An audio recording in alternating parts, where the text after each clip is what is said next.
پیچ آدمی کھاتا رہتا ہے نا اندر ہی اندر، وہ جو پیچ کھا رہا ہے یہ سب پیچ سے نجات نہیں ہے۔ برو کشید سے پیچا کے ہستمود بنا، کہ اقدہا کے مقام رضا کشود بنا۔ یہ پیچ کھانا جو ہے پیچا کے ہستمود، اس سے اللہ تعالیٰ نے مجھے نجات دے دی ہے مقام رضا کے ذریعے سے۔ کتنے بڑے بڑے عقدے میرے حل ہو گئے اس مقام رضا سے، جو اقدہا کے مقام رضا کشود میرے تو بہت سے عقدے اس سے حل ہو گئے۔ اس حوالے سے ایک موٹی بات تو یہ ہو گئی، لیکن اب اس کو 3 حصوں میں تقسیم کیجیے۔ پہلی بات یہ کہ یہ اللہ کی طرف سے آزمائش کے طور پر آتی ہے۔ آزمائش، میرا بندہ اس پر صبر کرتا ہے یا نہیں۔ اگر آپ ہمارے چینل پر نئے ہیں تو سبسکرائب ضرور کریں اور ڈاکٹر اسرار احمد رحمت اللہ علیہ کے لیے سورہ فاتحہ پڑھ کر کامنٹ میں آمین لکھنا نہ بھولیں۔ شکریہ۔ کیا میرے خلاف بکواس کرنے پر آمادہ ہو جاتا ہے؟ اللہ تو ایسا ہے، اللہ نے تو ہمت بھی کبھی کرم کیا ہی نہیں ہے، اللہ تو ظالم، معاذ اللہ معاذ اللہ معاذ اللہ۔ ایسا تو نہیں، میرا بندہ جو ہے تکلیف کو جھیلتا ہے میری وجہ سے، یہ سمجھ کے کہ اللہ کی طرف سے آئی۔ یہ صبر جو ہے یہ بہت بڑی کامیابی ہے اگر انسان کو حاصل ہو جائے، اور اس صبر کے نتیجے میں 2 اور باتیں پیدا ہوتی ہیں۔ یہ مضامین علیحدہ علیحدہ دروس کے اندر آتے رہے ہیں، لیکن آج ایک نئے عنوان کے تحت جمع ہو کر آ رہے ہیں۔ پہلی بات یہ ہوتی ہے کہ یہ امتحان کا نتیجہ کیا نکلتا ہے کہ آپ نے ایک امتحان پاس کیا تو آپ کے اگلے درجے میں ترقی ہو جاتی ہے۔ 5ویں کا امتحان پاس کر لیا تو 6ٹھی میں جائیں گے، اب 6ٹھی کا امتحان پاس کریں گے تو 7ویں میں جائیں گے، 7ویں کا پاس کریں گے تو 8ویں میں۔ درجہ بدرجہ انسان کی دینی، ایمانی اور روحانی ترقی کا ذریعہ یہ آزمائش بنتی ہے۔ جتنا اس میں صبر ہوگا، جتنا اس میں تسلیم و رضا جو ہے آپ حاصل کرتے جائیں گے تو آپ کے درجے بلند ہوتے چلے جائیں گے۔ آپ کا امتحان کڑے سے کڑا آئے گا، بڑے سے بڑا آئے گا، مشکل سے مشکل تر آئے گا۔ ایک وقت میں ایم اے کا امتحان بھی آپ کو دینا ہوگا، ایک وقت ہو سکتا ہے پی ایچ ڈی کے لیے تھیسس آپ لکھیں، پھر اس کے اوپر جو ہے ٹیم بیٹھی ہوئی اور آپ سے وہ بحث کرے، جرا کرے آپ سے، وہ بھی کرنا ہوگا۔ لیکن یہ کہ اگر پرائمری ہی میں فیل ہو گئے تو اس کے سوال ہی پیدا نہیں ہوتا کہ کبھی آپ ایم اے کا یا پی ایچ ڈی کا تھیسس بھی لکھیں۔ اور اسی کو دوسرے انداز میں کہا گیا ہے قرآن مجید میں، وَلِيُبْلِيَ الْمُؤْمِنِينَ مِنْهُ بَلَاءً حَسَنًا۔ اصل میں ابلا کہتے ہیں، بلا یبلو جو ہے عربی زبان میں آتا ہے آزمانا۔ خلق الموت والحیات لیبلوکم ایکم احسن عملا، یہی معنی ابتلا کے میں، ابتلا یبتلی آزمانا۔ ابلا یبلی جو آتا ہے باب افعال سے، اس میں آتا ہے کسی کو کسی تکلیف میں ڈال کر اس کو نکھارنا، کہ اس کا جوہر نکھر جائے، اس کے اندر جو خیر ہے وہ اور چمک جائے، لوگوں کو بھی معلوم ہو جائے کہ یہ شخص اس مقام کا اہل ہے، اس کے اندر یہ صلاحیت ہے، اس میں یہ قوت موجود ہے۔ تو یہ گویا کہ اہل ایمان کی صلاحیتوں کو نکھارنے کے لیے اور ان کے درجات کی ترقی کے لیے بھی اللہ تعالیٰ دنیا کے اندر یہ مصیبتیں اور امتحانات جو ہیں آزمائش کے حوالے سے افراد پر بھی اجتماعی طور پر بھی لاتا ہے۔ اور ایک اس کا اور بھی ہے، اہل ایمان پر اس طرح کے ابتلا و آزمائش کی ایک نوعیت اور بھی ہے، اور وہ یہ ہے کہ جو بھی آپ سے غیر ارادی طور پر یا یہ کہ آپ نے کوئی گناہ ارادی طور پر بھی کر لیا، اللہ تعالیٰ اس کی سزا اسی دنیا میں دے کر آخرت کی سزا سے محفوظ کر دیتا ہے۔ گویا کہ اس سے بڑا خیر کیا ہوگا؟ یہاں کی سزا کیا ہے؟ جھیل لی آپ نے، بخار آ گیا، ٹانگ ٹوٹ گئی، چلیے 3 مہینے آپ بستر پر پڑے رہے نا، اور کیا ہوا؟ کچھ نہیں۔ لیکن یہ کہ آخرت کی سزا ملتی ہے بہت عظیم ہوتی ہے، لہذا کفارہ بناتا ہے اللہ تعالیٰ۔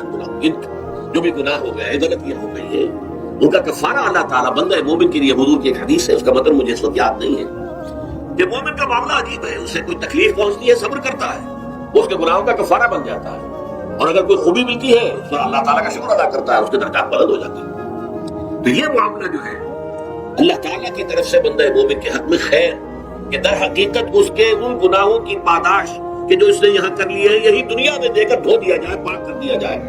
جیسے آپ کو معلوم ہے دھوبی جو ہے کپڑے کو بھٹی میں چڑھاتا ہے، گرم پانی میں ڈالتا ہے کہ ڈالتا ہے تاکہ اس کا میل نکلے، اس کے آگے پٹکتا بھی ہے ذرا اس کو تاکہ وہ میل اچھی طرح چھٹ جائے اس سے۔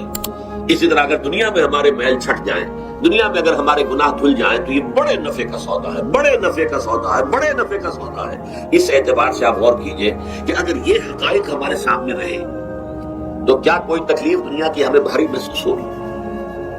ہمیں تو بتایا یہ گیا ہے کہ عسیٰ ان تکرہوا شیئا وہو خیر لکم وعسیٰ ان تحبوا شیئا وہو شر لکم واللہ یعلم وانتم لا تعلمون۔ ہو سکتا ہے کہ تم کسی چیز کو ناپسند کرو، ذرا آنے کہ اسی میں تمہارے لیے خیر ہے، تمہیں نہیں پتا، اور ہو سکتا ہے تم کسی چیز کو پسند کرو، ذرا آنے کہ اس میں تمہارا شر ہے، لیکن تمہیں نہیں معلوم۔ اللہ یعلم وانتم لا تعلمون، اللہ جانتا ہے تم نہیں جانتے۔ اس حوالے سے زبردم بدو مایا خیشنا خدانی حساب کم و بیشنا، اے اللہ اس کو کہتے ہیں تفویض۔ یہ سورہ تغابن کے 10ویں تمام مضامین تفصیل سے آتے ہیں کہ ایمان کے جو باطنی ثمرات ہیں اس میں سب سے پہلے مقام رضا ہے، پھر تفویض ہے، توکل ہے۔ آپ محنت کر رہے ہیں محنت کر رہے ہیں محنت کر رہے ہیں، نتیجہ نہیں نکلا۔ ایک نتیجہ یہ نکلے ایک بچے نے بہت محنت کی، دن رات کام کیا، فیل ہو گیا امتحان، اب صدمے سے کمر ٹوٹ سکتی ہے اس کی، لیکن نہیں، ہو سکتا ہے کہ اللہ تعالیٰ نے کسی میں میرے لیے خیر رکھی ہے، اس لیے کہ ہماری محنت سے کچھ نہیں ہوگا، ہمارے مادی وسائل سے کچھ نہیں ہوگا، ہوگا اللہ کے اذن سے، اللہ کی مرضی سے، اللہ کی مشیت سے۔ یہ ہمارے لیے خاص طور پر اس اعتبار سے بہت اہم نکتہ ہے، ہم سب راہ حق کے مسافر ہیں، اپنے اپنے بس پڑتے محنت کر رہے ہیں، وقت بھی صرف کر رہے ہیں، مال بھی صرف کر رہے ہیں، محنت کر رہے ہیں، مشقت کر رہے ہیں، لیکن فرض کیجئے جیسا کہ ہے پھر واقع فرض کیا کیجئے، وہ تو واقع سامنے کی بات ہے، نتائج نکلتے نظر نہیں آ رہے، قدم نہیں بڑھ رہے، ہماری طرف لوگوں کا رجوع عام نہیں ہے، ٹھیک ہے، اس پر تکن بدل ہونے کی بات نہیں، یہ اللہ تعالیٰ کی مشیت میں ہوگا، جب وہ چاہے گا تب ہوگا، ہمارا کام یہ کہ اپنا فرض ادا کیے چلے گا بس، اور نتیجے سے بالکل ذہن کو اپنے منقطع کر لیں، ذہن کا کوئی تعلق آپ کے نتیجے کے ساتھ نہ رہے۔ یہ جب تک کیفیت ہماری نہیں ہوگی، اب اصلاح پر استقامت اور مدام اس پر محنت اور جد و جہد کرنا جو ہے وہ ہمارے ممکن نہیں رہے گا۔ اس کے لیے میں اگر آپ کے سامنے رکھوں معاملہ کہ حضور صلی اللہ علیہ وسلم کے جو پہلے 10 برس ہیں، جب سے آپ کو آغاز ہوا ہے وحی کا، اس کے بعد سے پہلے 10 برس دن رات کی محنت، شدید مشقت، یہاں تک کہ اللہ بھی روک رہا ہے نبی آپ اپنے آپ کو ہلاک کر لیں گے، اللہ کا داخل نفس کا اللہ یکون مومنین، کہ آپ اپنے آپ کو صدمے میں ہلاک کر لیں گے، یہ بات نہیں لا رہے، اس قدر صدمہ، لیکن اس کے ساتھ یہ ہے کہ یہ نہیں ہے، یہ نتیجہ نہیں نکلنا ہے تو کام چھوڑ کے بیٹھ جاتے، نہیں معاذ اللہ معاذ اللہ، نتیجہ نہ نکلے تو حضرت نوح علیہ السلام کی عمر بھی اگر حضور کی ہوتی 950 برس میں حضور دعوت دیتے تھے، آپ کا کام تھا، آپ کا فرض تھا۔ حضرت نوح علیہ السلام بھی تو آخر اللہ کے بندے تھے، اللہ کے رسول تھے، 950 برس تک دعوت دی ہے، فَلَبِثَ فِيهِمْ أَلْفَ سَنَةٍ إِلَّا 50 عَامًا، یہ تو ہم مانتے ہی نا، اگر قرآن کے اندر نص قطعی صحیح الفاظ نہ ہوتے کہ 950 برس تک رہے، ورنہ یہ بات سمجھ سے بالا تر ہے عام طور پر، معلوم ہوتا ہے کہ اس دور میں ابھی عمریں زیادہ تھی۔ بہرحال جو میں نے عرض کیا تھا کہ دکھ جس سے انسان متاثر ہوتا ہے، اس کی ایک قسم وہ ہے کہ جو ہمارے ارادہ اور اختیار سے باہر ہے، اللہ کی مشیت سے، اللہ کے اذن سے، اللہ کی مرضی سے آتا، اس کے لیے ہمارا کام صرف برداشت ہے، جو شے بھی ہمیں برداشت کی صلاحیت ادا کر دے وہی اس کا علاج ہے۔ جیسے آپ کو معلوم ہے کہ بخار بہت تیز چڑھا ہوا ہے، اس کی دوا نہیں ہے اسپرین یا کوئی اور پیراسیٹامول، بخار کی شدت کو کم کر دے، وہ کوئی علاج نہیں ہے۔ علاج تو ہوگا اگر معلوم ہو کہ کون سے جراثیم ہے، کس کی وجہ سے ہے، اس کا صحیح اینٹی بایوٹک کون سا ہے، وہ دیا، وہ علاج ہوگا، یہ علاج نہیں ہے۔ لیکن اس کی شدت کی کمی اور اس کے اندر جو احساس ہے جھیل جانے کا، وہ انسان کے لیے آسان ہو جاتا۔ یہی مضمون آیا ہے سورہ حدید میں بھی، ما اصاب من مصیبت فی الارض ولا فی انفسکم، یہاں کھول دیا اس مضمون کو۔ میں نے عرض کیا تھا نا کہ یہ آفت سماوی بڑے پیمانے پر بھی ہو سکتی ہے، زمین میں یعنی زلزلہ آ گیا، فلڈ آ گیا، طوفان آ گیا، ولا فی انفسکم، خاص تمہاری جان میں، تمہیں بخار ہو گیا، تمہیں ٹی بی لگ گئی، تمہیں کوئی اور بیماری آ گئی، تمہیں کینسر ہو گیا، ہوتا ہے، آخر ہوتا ہے، دنیا میں انسانی زندگی کے ساتھ یہ ساری چیزیں لگی ہوئی ہیں۔ لیکن یہ چیزیں ما اصاب من مصیبت فی الارض ولا فی انفسکم، نہیں پڑتی تم پر کوئی پڑنے والی کوئی مصیبت، کوئی تکلیف، نہ پوری زمین میں بڑے پیمانے پر، نہ تمہاری جانوں میں انفرادی سطح پر، اللہ فی کتاب من قبل ان نبرأہا، مگر یہ کہ وہ تو ایک کتاب میں، کتاب اللہ کے علم کی کتاب، ام الکتاب، اس میں پہلے سے درج موجود ہے۔ یہ الٹپ نہیں ہو گیا، یہ اچانک نہیں ہو گیا۔ آپ اچانک سمجھتے ہیں کہ اچھا میں تو جا رہا تھا، اچانک ٹرک نے آ کے مجھے دھکا مار دیا، اچانک کوئی شے یہاں نہیں ہوتی، اس کائنات میں پتہ تک نہیں ہلتا جب تک کہ اس نے رب نہ ہو، اچانک کا کیا سوال؟ در حقیقت جو ہوتا ہے وہ اللہ تعالیٰ کے علم میں پہلے سے ہے، علم کامل، ما کان وما یکون، جو کچھ ہوا ہے، جو کچھ ہوگا، مستقبل، ماضی، کل کا کل آنے واحد میں اللہ کے علم میں موجود ہے۔ لہذا یہاں اچانک کچھ نہیں ہوتا، جو بھی آیا ہے اللہ کے علم سے آیا۔ اور یہ پہلے سے اللہ کے علم کے اندر موجود تھا، لکھا ہوا تھا، الا فی کتاب من قبل ان نبرأها ان ذلک علی اللہ یسیر۔ یہ تمہیں تو مشکل نظر آئے گا لیکن اللہ پر بڑا آسان ہے، اللہ کا علم کامل، ما کانا و ما یکون کو آگی ہے، لکہ لا تاسوا علی ما فاتکم، تاکہ تم افسوس نہ کیا کرو ان چیزوں پر جو تم سے چھوٹ جائیں، جاتی رہے، چھن جائیں۔ کوئی موقع تھا ہاتھ سے نکل گیا، کوئی دولت تھی اس پر ڈاکہ پڑ گیا، کوئی اور مصیبت ہے وہ آ گئی، کوئی عزیز فوت ہو گیا، اکلوتا بیٹا تھا فوت ہو گیا، وغیرہ وغیرہ۔ ما فاتکم، فات سے ہی فوتیدگی ہے نا، جو شے بھی نکل جائے، چلی جائے، ہاتھ سے جاتی رہے، چاہے وہ کوئی آپ کا عزیز تھا جو فوت ہو گیا تو آپ کے ہاتھ سے نکل گیا، یا کوئی مال تھا جو آپ کے قبضے سے نکل گیا، ڈاکہ پڑ گیا، چوری ہو گئی، نقصان ہو گیا کاروبار میں بہت بڑا، اس پر افسوس نہ کیا کرو۔ اگر افسوس کرو گے تو اس کا مطلب کیا ہوگا کہ تمہیں اللہ پر اعتماد نہیں ہے، یا تم سمجھتے ہو کہ اللہ کے سوا بھی کوئی ہے جو یہ کام کر سکتا ہے۔ کائنات میں تو ایک ہی کی مرضی چلتی ہے، وہ ہے اللہ۔ لہذا اگرچہ وہ کسی کے ذریعے سے تکلیف آپ کو پہنچی ہے، کسی نے آپ کو پتھر مارا ہے، وہ پتھر ہو سکتا ہے آپ کو نہ لگتا، لگ گیا ہے تو اللہ کے فیصلے سے لگا ہے، اس کا باپ بھی نہیں پتھر مار سکتا آپ کو اگر اللہ کا عزم نہ ہو۔ لہذا آپ پتھر مارنے والے کو بھی مجرم سمجھیے، ٹھیک ہے، اس سے بھی قصاص لینے کا آپ کو حق ہے، لیکن یہ جان لیجیے کہ جو آیا ہے پتھر وہ اس میں رب سے آیا ہے۔ اب ظاہر بات ہے کہ اگر یہ کیفیت ہوگی تو غصہ اتنا نہیں ہوگا اس شخص پر کہ جس نے یہ کام کیا ہے، بلکہ ہو سکتا ہے آدمی مسکرا کے رہ جائے، جیسے کہ وہ میں واقعہ سناتا رہا ہوں اپنے دروس میں کہ ایک درویش پر شاد بھی جا رہا تھا، جو رب کرے سو ہو، جو رب کرے سو ہو، جو رب کرے سو ہو۔ کسی شخص نے پتھر اٹھا کر دے مارا، اس کے سر پہ لگ گیا کہ اس نے پیچھے پلٹ کر دیکھا کس نے مارا، اس نے مجھے کیا دیکھتے ہو، جو رب کرے سو ہو، یہ تو رب کے عبادت ہے۔ اس نے کہا مجھے تو یہ پتھر رب کے مارے ہی لگا ہے، لیکن میں دیکھ یہ رہا تھا بیچ میں کس کا منہ کالا ہو گیا، اپنے لیے کس نے ایک گناہ کما لیا، اپنے لیے کس نے ایک مصیبت جو ہے وہ مول لے لی، وہ بیچ میں تم آ گئے ہو، پتھر اللہ کی طرف سے آیا ہے، لیکن اس کا عذاب، اس کا وبال تم پر آ جائے گا۔ بہرحال یہ تو میں نے عرض کیا آپ کے سامنے، وہ چیزیں کہ جو آ جاتی ہیں، وہ تکالیف و مسائل جو اللہ کی طرف سے من جانب اللہ ہے، اس میں آپ کسی کو مورد الزام نہیں ٹھہرا سکتے، وہ آپ پر آ گیا۔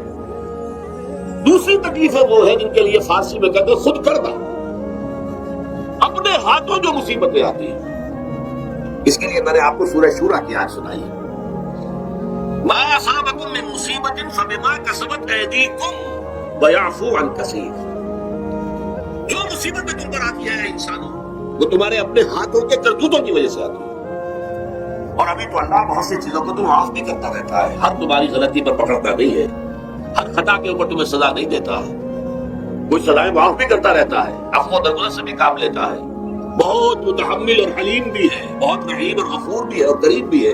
لیکن یہ کہ یہ جان لو کہ ایک مصیبتیں وہ ہیں جو تمہاری اپنی پیدا کرتے ہیں، وما کسبت ایدیکم، تمہارے اپنے ہاتھوں کی کمائی۔ یہ کون سی خود کردہ؟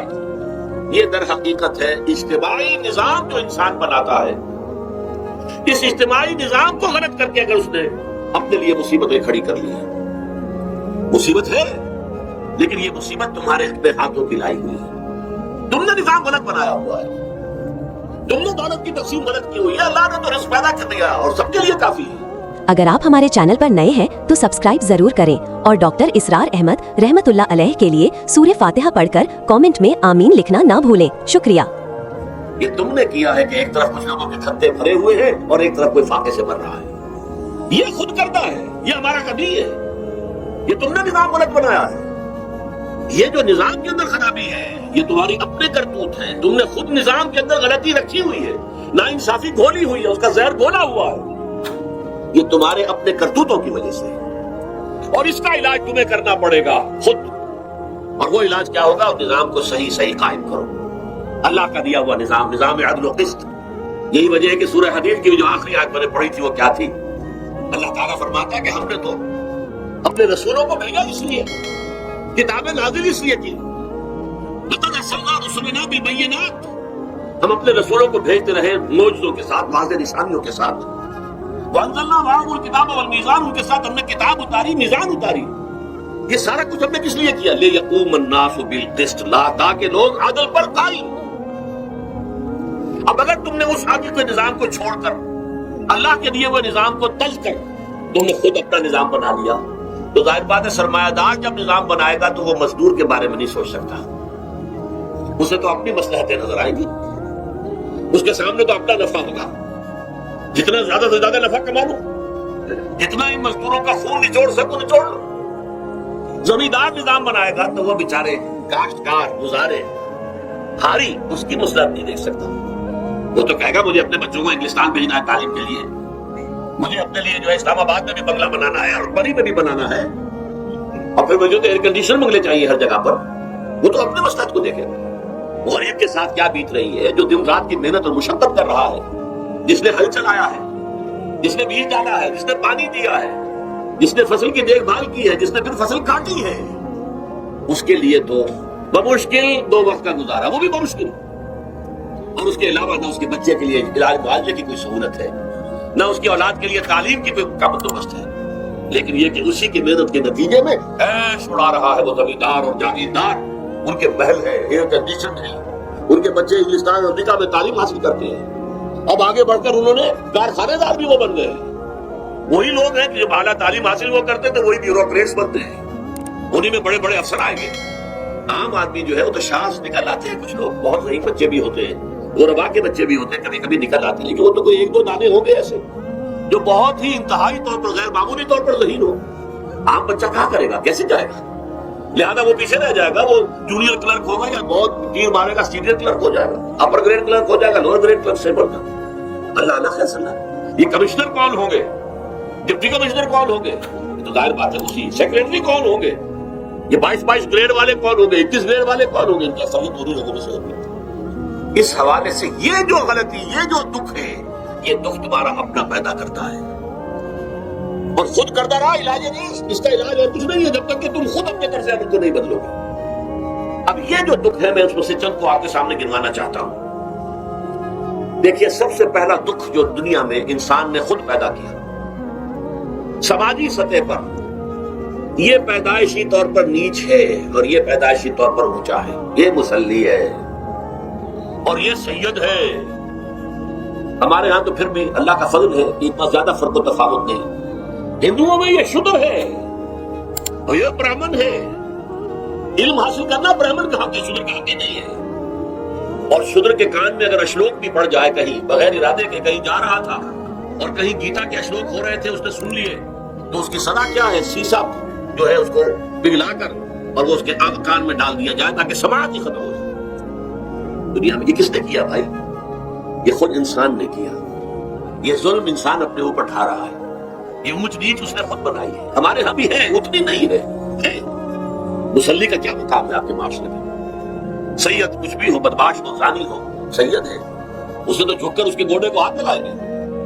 لیکن یہ کہ دوسرا شخص جو ہے مسلی، جتنا ہی نیک ہو، بھلا ہو، پارسا ہو، وہ برابر جو ہے چارپائی پر بھی بیٹھنے کا حقدار نہیں۔ یہ ساری اونچ نیچ ہم نے پیدا، اللہ نے نہیں کیا تھا۔ اللہ نے تمام انسانوں کو مساوی پیدا کیا۔ اللہ کے رسول یہ فرما کر گئے، لا فضل لعربی علی عجمی ولا لعجمی علی عربی ولا لأحمر علی اسود ولا لأسود علی احمر الا بالتقوی کلکم بنو آدم وآدم من تراب۔ دیکھو، کسی عرب کو کسی اجمی پر فضیلت نہیں ہے، کسی اجمی کو کسی عرب پر کوئی فضیلت نہیں ہے، کسی گورے کو کسی کالے پر فضیلت نہیں ہے، کسی کالے کو کسی گورے پر فضیلت نہیں ہے، الا بالتقوی۔ یہ اگر فضیلت ہے تقوی، کون خدا طرف زیادہ ہے، کس کے اخلاق زیادہ بلند ہے، کون نیک اور پارسا زیادہ ہے، کون لوگوں کی خدمت زیادہ کرتا ہے، اس کے اعتبار سے درجہ بلند ہوگا۔ پیدائشی طور پر تمام انسان بالکل مساوی۔